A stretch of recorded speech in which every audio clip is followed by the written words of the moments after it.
Now, look, let's start with Meghan Markle. Why not? So the couple have been begging for privacy, and South Park has done a parody of this. Down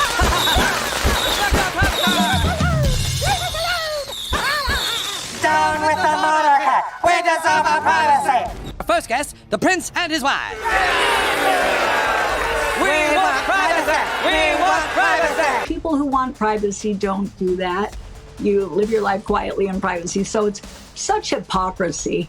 I think they did a brilliant job. South Park just destroys Meghan Markle. And honestly, it wasn't even a fair fight. The show turned her royal authenticity into a full-blown comedy sketch, baby bump and all. If Meghan thought she was controlling the narrative, South Park just snatched the script and lit it on fire. We want privacy, we want privacy, we want privacy, we want privacy. South Park didn't just throw a few jokes at Meghan Markle, they went straight for the jugular. The episode titled Respect Our Privacy opens with a scene so outrageous. Meghan's animated clone storms into a hospital room, glowing, dramatic, and ready for the cameras. When the song come on, let me see you get gone. Baby mama, this shot's on, been pregnant for way too. She starts dancing, twerking in her hospital gown, while Harry hovers awkwardly in the background like he doesn't even know where to put his hands. But then it happens. The massive pillow she's been using as a baby bump slips out and smashes to the floor. Viewers gasped, then burst into laughter. You game-loving wife has always wanted her privacy.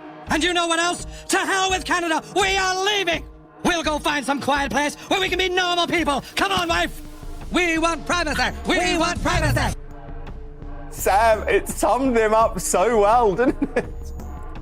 It's hysterical, and even adds like a distance, resemblance or likeness. What I thought was so glaring and so brilliant about it is it's true. For people who pay PR, they say they hate journalists. Harry hates journalists. But to pay PR, that is loaded with journalists and that is loaded with publications and television shows who say what you want and who, shape social perception in your favor while also disparaging and lying about others, thereby reaching their privacy. I think the whole, worldwide privacy tour is hysterical because you're, in my opinion and the opinion of others, they're putting themselves on the world stage using expensive PR while demanding privacy, while writing books, while being on Oprah that had 50 million viewers. People who want privacy don't do that. You live your life quietly in privacy, so it's such hypocrisy. I think they did a brilliant job. Really. I think they did too. Now, the second clip maybe gets a little too close to the reality of what it's like inside Sussex Inc. Look. And here's the kicker. South Park didn't make that up. It was a parody of something Meghan actually filmed herself. Long before Trey Parker and Matt Stone got their hands on it, Meghan had posted a so-called empowering hospital video.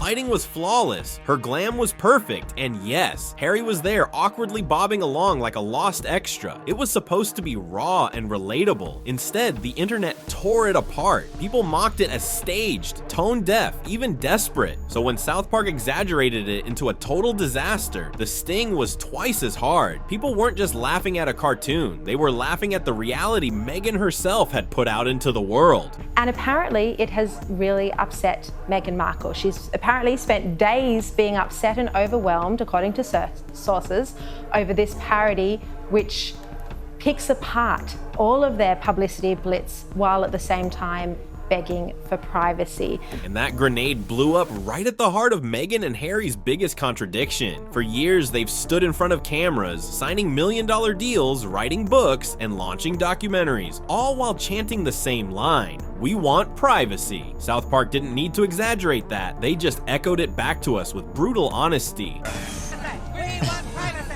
we want privacy, we want privacy, we want.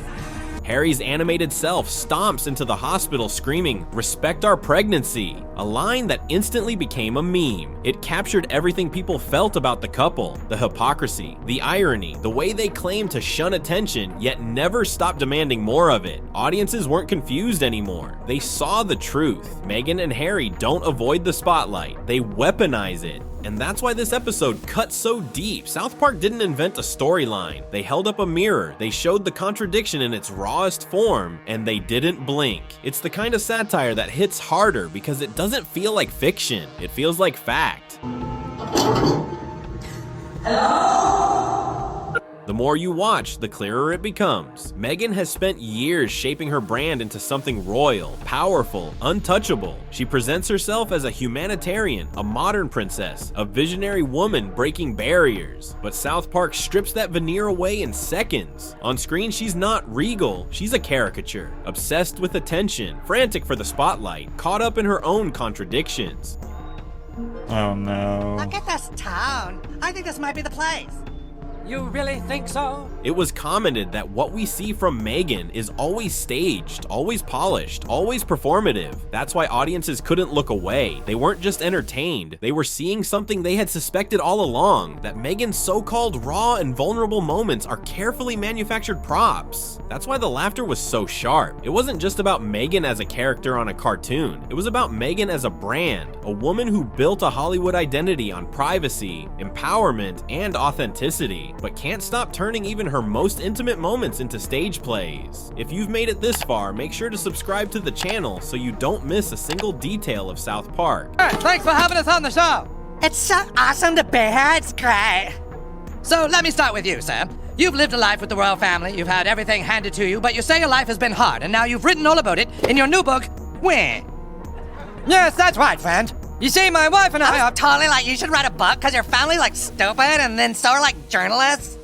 We just want to be normal people. All this attention is so hard. And the irony didn't stop there. South Park painted Meghan as someone who refuses to admit what she's actually become. A reality TV star without the courage to say it out loud. The glamorous filter ripped off. All that's left is a contradiction in heels. They're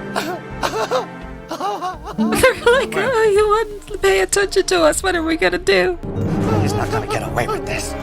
This is why the episode exploded far beyond Comedy Central. It didn't just mock, it exposed. It tore down the wall between Meghan's polished image and the awkward reality hiding behind it. And once that wall crumbled, the internet did the rest. So if you want privacy, why do you do Oprah? Why do you do a Netflix series? Why do you write a book? Why do you do every interview imaginable and then come back again and say, I want privacy? South Park has always been savage. They've roasted politicians, celebrities, entire religions, but this time felt different. This time the parody struck a nerve because it lined up too closely with real life. Meghan wasn't just a target, she was the punchline she had accidentally written herself. We want privacy. We want privacy. We want privacy. We want privacy. And here's the harsh truth. Once South Park freezes you into pop culture, you can't undo it. Meghan Markle will forever be the woman with the falling baby bump, the twerking hospital gown, and the husband screaming, "Respect our pregnancy." That image isn't going away, because South Park didn't exaggerate. They didn't distort. They just told the story Meghan herself had been telling, only louder, funnier, and without mercy. And for millions of viewers, it finally made sense. Also caring for an unemployed immigrant. People were saying, meh, it's not meh.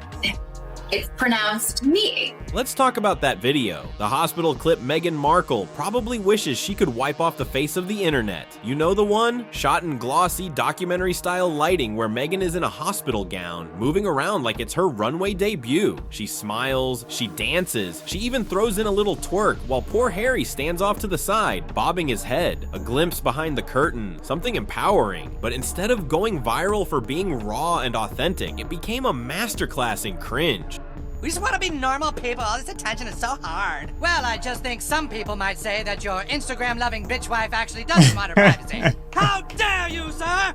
And you We're know what just else? To hell the with Canada. worst. We are leaving. We want privacy. We want privacy. And that's when the narrative shifted. What Meghan thought would be her Beyoncé moment, a cultural reset, a display of strength and womanhood, became her biggest PR disaster. Instead of people saying, wow, she's brave, the conversation became, why does this look like an SNL skit that forgot to add the laugh track? And South Park didn't just mock it, they cemented it in pop culture. Now, that hospital clip doesn't exist on its own anymore. It will forever live in people's minds as the South Park parody. And what's really interesting to me is following that South Park mockery of them, which really highlighted all their hypocrisies. Their approval ratings now have fallen below Prince Andrew's in America. And here's the thing, this wasn't just comedy. Critics didn't hold back in describing what South Park did. Headlines called it a brutal roast, a cultural assassination, even a career eulogy. That's not just parody, that's legacy damage. Oh, darling, I think this might be the place. You really think so? It's so quiet and empty here. If we moved here, then people would think we're really serious about wanting to be normal. And Meghan, unfortunately, gave them perfect material. The contradictions, the staged privacy mantra, the polished authenticity, and yes, the cringeworthy video that already had the internet rolling its eyes. South Park didn't have to dig deep. They just connected the dots she'd already drawn for them. Trying to make ourselves into a brand just turned us into products. We don't need to be a brand, do we? If it's truly what we want, then we really can get away from it all. No more magazines and Netflix shows. We really can live a normal life. Yes, I'm sure you agree, darling. We can be the people we talked about being, with no more worries about how we look or the image we project to people. What matters is what we have on the inside. It didn't help that Meghan and Harry's Spotify deal had already collapsed, with insiders calling the couple grifters. Their Netflix partnership wasn't exactly thriving either. Viewership was lackluster after the initial curiosity wore off. So when South Park dropped their roast, it wasn't just another meme. It became the nail in the coffin. Suddenly, Meghan went from brand gold to brand liability. That's the power of South Park. They didn't just make fun of Meghan for a night, they reshaped the way people see her. Overnight, she wasn't just the Duchess who left the palace. She became the Duchess who got roasted so badly by a cartoon that Hollywood started pulling away. If you've come this far, make sure to subscribe to the channel to get more updates.